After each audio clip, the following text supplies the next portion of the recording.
Tero. Allez. Oui, bon, je suis désolé de t'avoir coupé la dernière fois, mais c'était pour le public. Tero. Mon petit Tero. Allez, vas-y, continue ce que t'étais en train de dire. Tu me promets que je peux dire tout ce que je veux? Attends, parce que tu m'as cru en plus.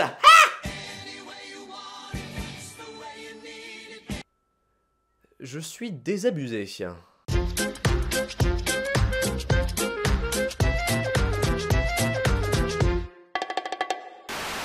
Bon, salut tout le monde, c'est Teromic, sans transition, on reprend. Alors, Tate no Yusha no Nariagali, ou The Rising of the Shield Hero, est à la base un web novel, un light novel publié directement sur internet, écrit par Haneko Yuzagi et illustré par Minami Seira. Toujours en cours de parution depuis 2013, c'est en août 2014 qu'il recevra son adaptation en manga par Ayakyu, qui sera publié au Japon chez Media Factory et chez Doki Doki en France, où il rencontrera son petit succès, autant chez les Nippons que chez nous. Cela si bien que le studio Kinema Citrus a récemment annoncé la diffusion d'une adaptation de l'œuvre en animé pour 2018. Ce qui fait que pour le moment on va parler du manga, mais c'est pas grave, ça reste une adaptation. Propre à son genre, l'œuvre nous raconte l'histoire de Naofumi Iwatani. Sérieux, pourquoi est-ce que les japonais ils ont tous des noms relous hein? Attends mais c'est complètement raciste.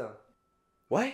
Un otaku lambda qui, suite à un concours de circonstances, va se retrouver invoqué contre son gré dans une sorte de monde médiéval fantastique en tant que héros au bouclier, héros devant sauver le monde de l'invasion de démons, aux côtés des héros de l'arc, de l'épée et de la lance. Le seul problème est qu'apparemment, dans ce monde, le héros au bouclier est considéré comme de la raclure de chiottes, et qu'ainsi tout le monde le rejette et le méprise. Alors pour avoir joué à plus d'un MMO dans ma vie, je tiens à dire que normalement, dans un monde logique, les tanks, on les aime. C'est à partir de ce postulat que l'on va alors suivre les différentes péripéties de Naofumi, tentant de s'en sortir du mieux qu'il peut face à ce monde qui le rejette. Et je tiens à le dire tout de suite, c'est très sympa. L'histoire met en place des personnages intéressants, le héros a un gros potentiel, et son évolution face au mépris qu'il reçoit est correctement gérée. Le dessin fait plaisir aux yeux, notamment les expressions faciales, qui arrivent parfaitement à rajouter de la poigne aux scènes de tension. Et surtout, le découpage est propre et clair, ce qui rend la lecture facile et donc très agréable. Donc voilà, indubitablement, The Rising of the Shield Hero, c'est un manga correct que je vous invite fortement à lire si vous aimez la fantasy. Maintenant, pour ce qui est de l'isekai... Alors... Après une courte introduction en couleurs qui présente le manga, l'histoire commence quand notre héros, Naofumi, tombe mystérieusement sur un livre d'heroic fantasy alors qu'il se baladait dans les rayons d'une bibliothèque. Même si en soi, c'est plus le livre qui lui tombe dessus. Retournement des codes, autodérision, je vais trop loin... Suicide. Intrigué, Naofumi se met donc à en feuilleter les premières pages. Le livre raconte qu'une très ancienne prophétie dit que quand le monde est en danger, 4 héros maniant chacun une arme légendaire, l'épée, le bouclier, l'arc et la lance, sont invoqués pour détruire le mal. Cynique, Naofumi fait remarquer que ce synopsis c'est beaucoup trop cliché, et que le bouclier, c'est pas vraiment une arme. Ça se discute. Cependant, en tournant la page, Naofumi se rend compte que le reste du livre est entièrement blanc. C'est alors qu'avant qu'il puisse sortir une autre réplique remarquablement salée, le blanc des pages se met à le pénétrer de toutes parts. Et oh, c'est pas moi, c'est le manga, hein. Il se retrouve alors transporté soudainement au milieu d'une grande salle du trône, un bouclier au bras et un gros what the fuck en tête. À partir de là, quelques cases expliquant l'univers et introduisant les 3 autres héros, également des personnes du monde réel, défilent jusqu'à ce que le type expliquant la situation à Naofumi lui demande de faire quelque chose de très particulier.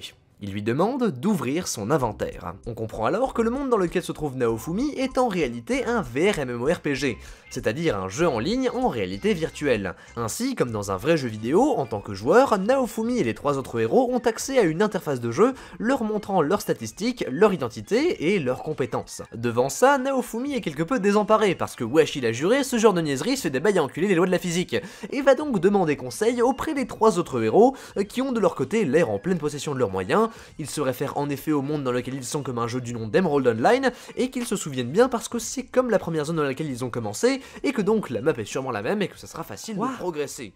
En attendant que Naofumi est arrivé à partir d'un livre, attendez. ils ont l'air un petit peu déconcertés, mais non, se battent un petit peu les couilles. Bon, à un moment ça va bien. Stop.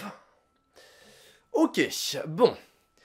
Analysons la situation. Alors, lorsqu'on essaie de trouver des éléments caractéristiques au genre de l'isekai, on pense rapidement aux jeux vidéo. En effet, même si ce dernier n'est pas indissociable du genre, il reste tout de même très présent au travers de celui-ci, et est d'ailleurs présent chez quasiment tous les précurseurs de la mode de l'isekai. Ce qui en soi est assez compréhensible, le jeu vidéo étant par définition un médium interactif, une des meilleures manières de le transposer dans un autre média, c'est de le faire littéralement vivre à ses personnages. Vous le sentez venir, le lien entre manga et jeu vidéo ? Mais également parce que d'un autre côté, le jeu vidéo et les codes narratifs qu'il introduit se marient très bien avec le genre de l'isekai. En effet, en plus d'apporter une explication rapide, nette et précise à pourquoi est-ce que le héros se retrouve dans ce nouveau monde, il permet à l'auteur d'ajouter à son récit des éléments à la base propres au médium vidéoludique, comme l'inventaire, les capacités, l'interface, les courbes de progression, et j'en passe.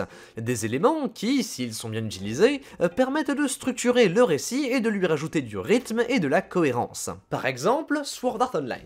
Dans Sword Art Online, on suit la vie de 10 000 joueurs coincés dans un jeu en réalité virtuelle. Dès le début de l'anime, on nous explique alors que le but des joueurs est de finir le jeu en battant des boss, qu'ils meurent en vrai s'ils meurent dans le jeu, et qu'ils peuvent se battre à l'épée grâce à des capacités spéciales qu'ils obtiennent en gagnant de l'expérience. Tout est clair, précis, et laisse ainsi toute la place du monde pour le développement des personnages et de l'intrigue. Les mécaniques de jeux vidéo sont ici utilisées pour fournir un support à l'histoire, en présentant des buts et des possibilités claires au spectateur, qui peut ainsi profiter pleinement de l'œuvre. Destios, je peux savoir ce que tu fais? Bah écoute, comme t'es en train de dire du bien de Sword Art Online, moi je réunis tout l'année Twitter pour te péter les genoux. Qu'ils viennent, je suis dans une putain de simulation informatique! T'es sûr que tu veux pas que je finisse la critique? Non parce que franchement, je la ferais mieux que toi. Oh non, surtout pas, tu ferais que fanboyer sur DxD. Hein. Ouais bah ce serait vachement mieux quand même! C'est donc ainsi qu'au fil du temps, la proximité entre isekai et jeux vidéo s'est faite de plus en plus forte, car comme je l'ai dit juste avant, les mécaniques de jeux vidéo c'est fun, ça structure le récit, et surtout ça a déjà été utilisé par un bon nombre de précurseurs du genre auparavant, et que donc les bases sont déjà bien établies. Cela jusqu'à un point où l'utilisation du jeu vidéo et de ses mécaniques soit devenue une composante présente chez quasiment tous les isekai, rendant ainsi les problèmes rencontrés à cause de l'utilisation de ce dernier généralement représentatifs des problèmes rencontrés avec l'isekai en général. Et justement, dans Tate no Yusha, même si les éléments et les mécaniques de jeux vidéo sont présentes tout au long du récit, on a cependant l'impression qu'elles ne sont qu'incrustées de manière brute et sans réelle maîtrise. Je m'explique. Pour commencer, le système que nous présente Tate no Yusha n'est que très peu expliqué. Pour en revenir au début, tout ce qu'on sait concrètement est que le monde dans lequel le héros se trouve est une réalité virtuelle, et que donc c'est normal d'avoir des mécaniques de RPG à l'intérieur. Mais à part ça, aucune explication sur le pourquoi du comment. L'info est laissée là telle quelle, sans aucune remise en question de la part du héros, avant que l'histoire ne passe tout simplement à autre chose. De même, lors des quelques premiers chapitres, si on a bien quelques indications sur le fonctionnement du système de jeu et de la capacité qu'a le bouclier de Naofumi à changer de forme selon les matériaux qu'il absorbe... Tu me veux quelque chose? J'attends que tu fasses une blague. Eh mais j'ai l'impression de faire que ça de tes vidéos! Attends, parce que t'étais censé servir à autre chose? Ces dernières restent cependant extrêmement floues et insuffisantes pour la compréhension du lecteur. Et même si on se dit tout d'abord que c'est uniquement parce que c'est le début de l'histoire et que pour le moment le manga pose des éléments auxquels il apportera du sens plus tard, on est vite forcé de se rendre compte que ces derniers continuent d'interagir avec le récit sans recevoir une explication claire sur leur origine ou ne serait-ce que leur fonctionnement. Ce qui laisse inévitablement des pans entiers d'ombre et crée des incohérences tout au long du récit. On peut par exemple prendre le passage où le héros évite une chute mortelle en se rattrapant au bord du précipice grâce à la fonction corde de son bouclier.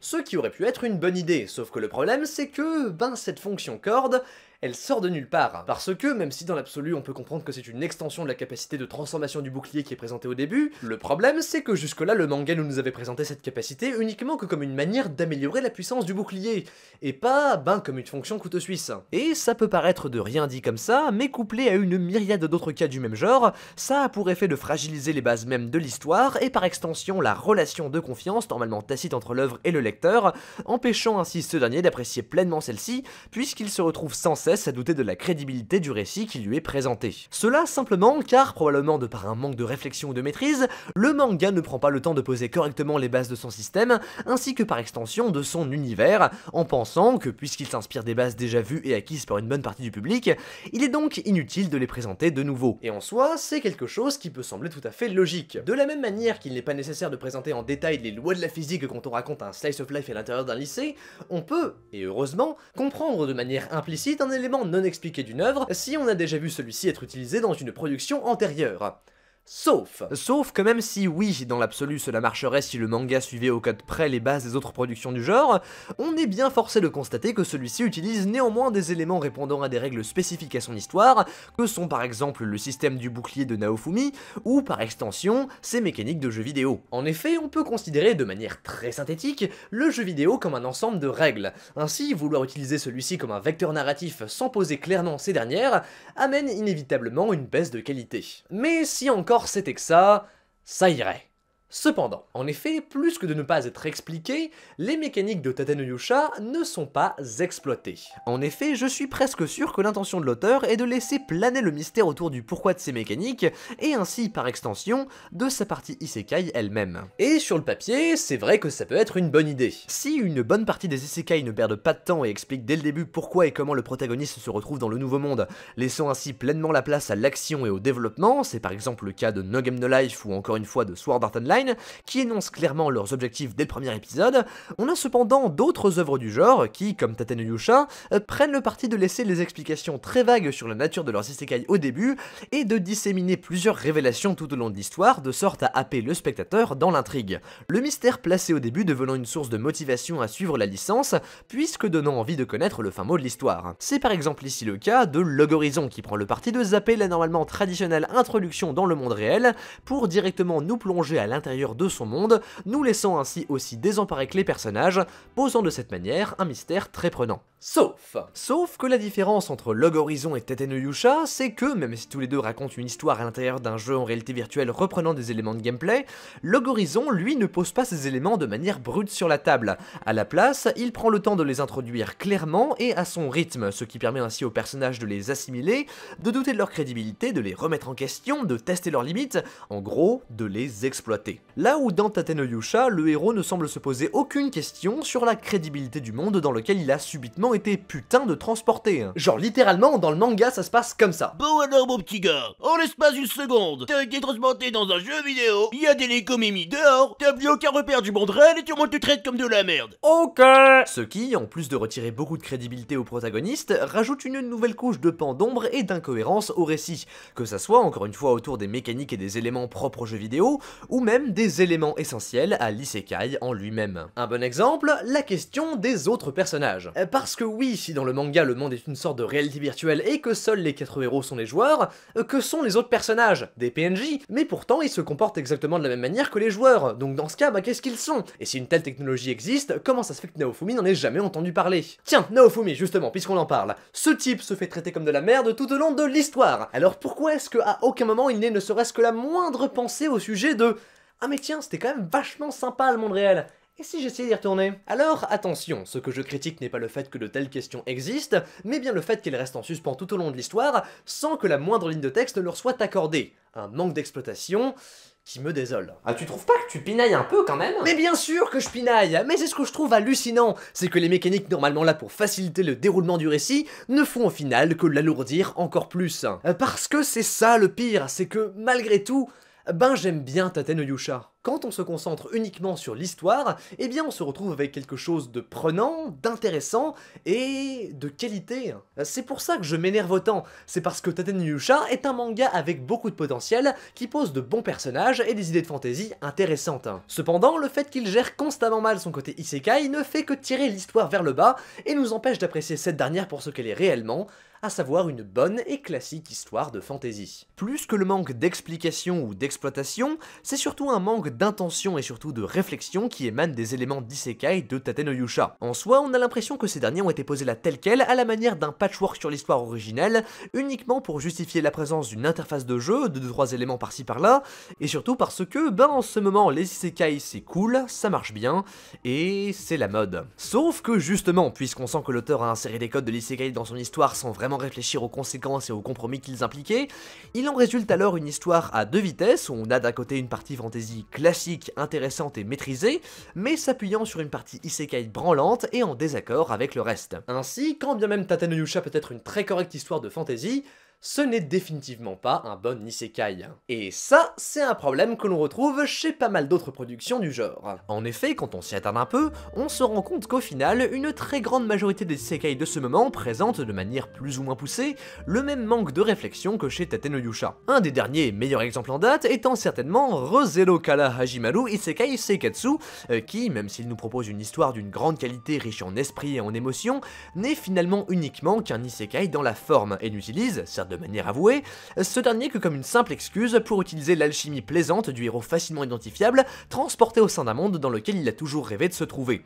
Toutefois, quasiment jamais il n'ose s'avancer plus profondément dans le genre et se contente de profiter de ses mécaniques de base. Il suffit de regarder l'introduction pour s'en rendre compte. Le seul passage du monde réel que l'on voit n'est intéressant que parce qu'il est entrecoupé de scènes se passant dans l'autre monde. Mais sinon, l'entièreté du récit et des personnages se construisent en dehors des mécaniques de l'isekai. Il en va de même pour le héros, Subaru, dont la première phrase qu'il prononce sans aucune remise en question de sa santé mentale, alors qu'il a été transporté dans un monde médiéval fantastique, et mon dieu, j'ai été transporté dans un monde médiéval fantastique. L'isekai n'est ici, et ça vaut également pour Tate no Yusha ainsi que pour un bon paquet d'autres œuvres, utilisé que comme un prétexte à la fantasy. Si bien qu'au final, on se rend compte que si on s'amusait à retirer tous les éléments d'isekai de l'œuvre, on retrouverait à quelques retournements près, sensiblement la même histoire. Et dans l'absolu, ben c'est pas un problème. C'est vrai qu'après tout, l'utilisation du genre comme un prétexte à la fantasy est une idée comme une autre qui, si elle est bien utilisée, peut très bien donner de très bons résultats. Et oui, il ne faut pas juger sur le principe, mais sur la qualité d'utilisation,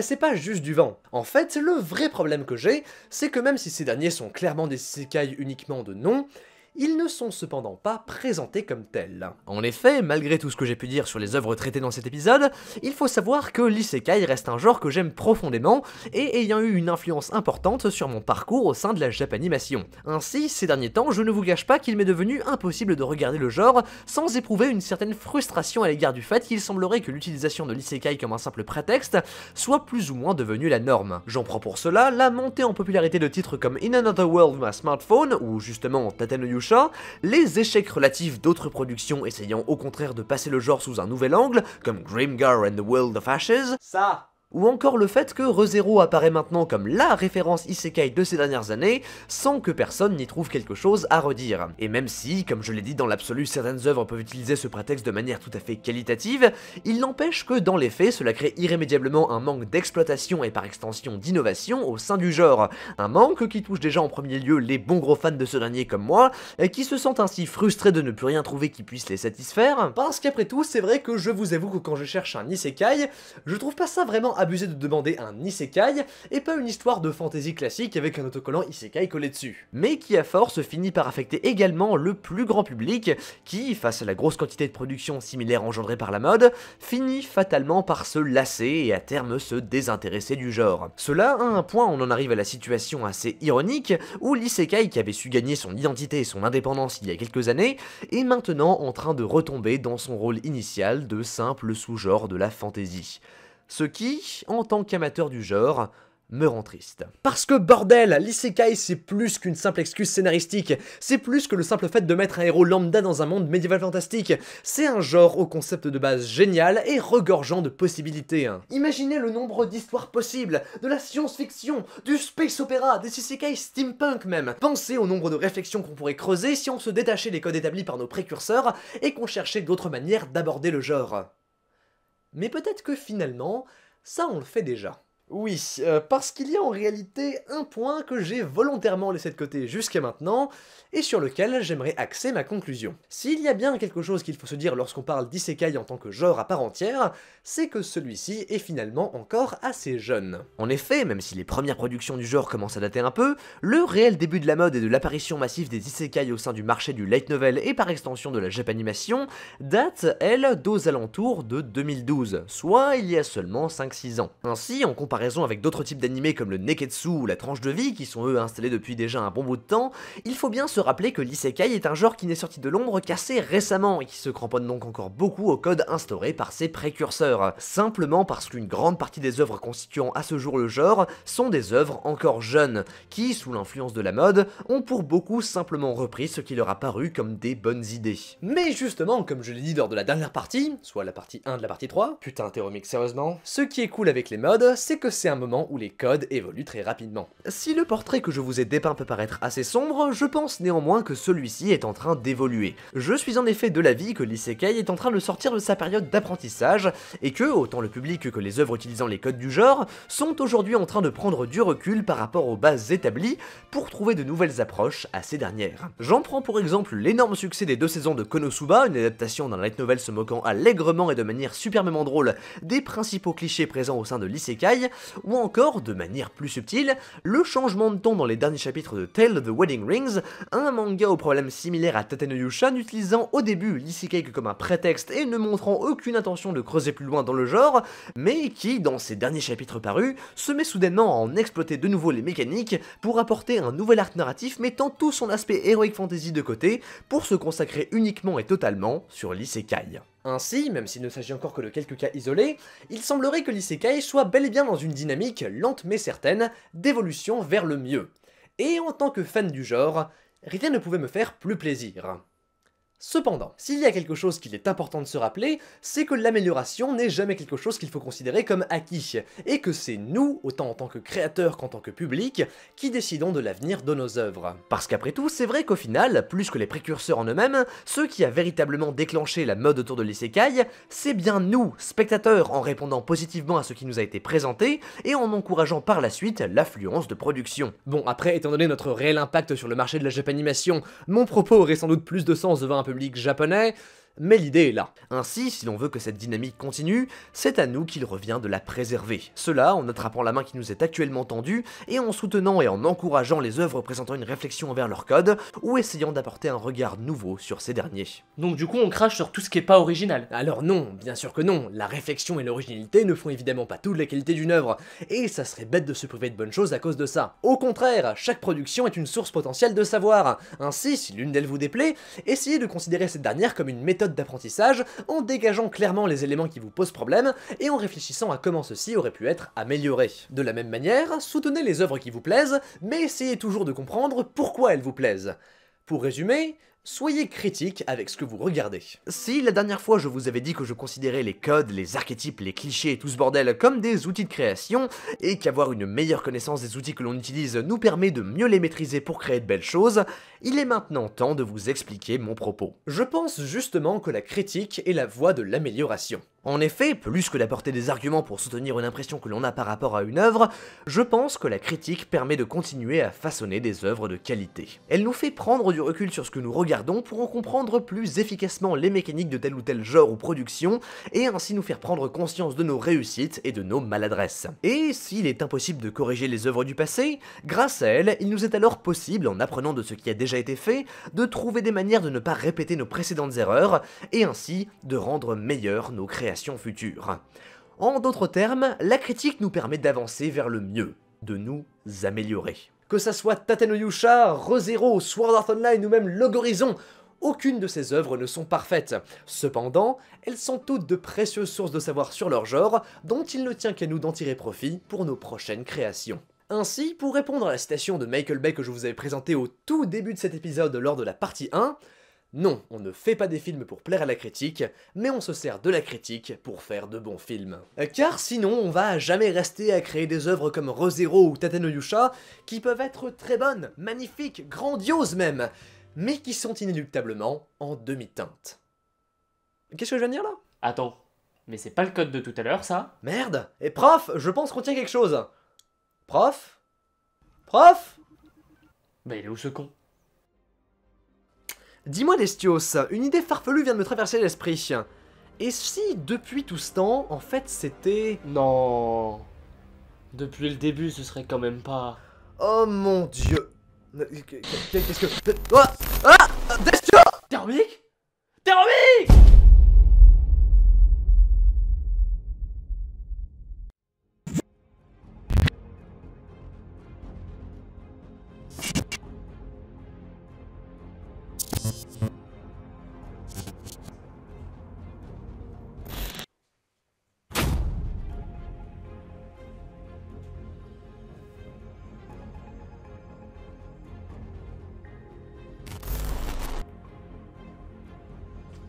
Bien. Il est temps de mettre un terme à tout ça.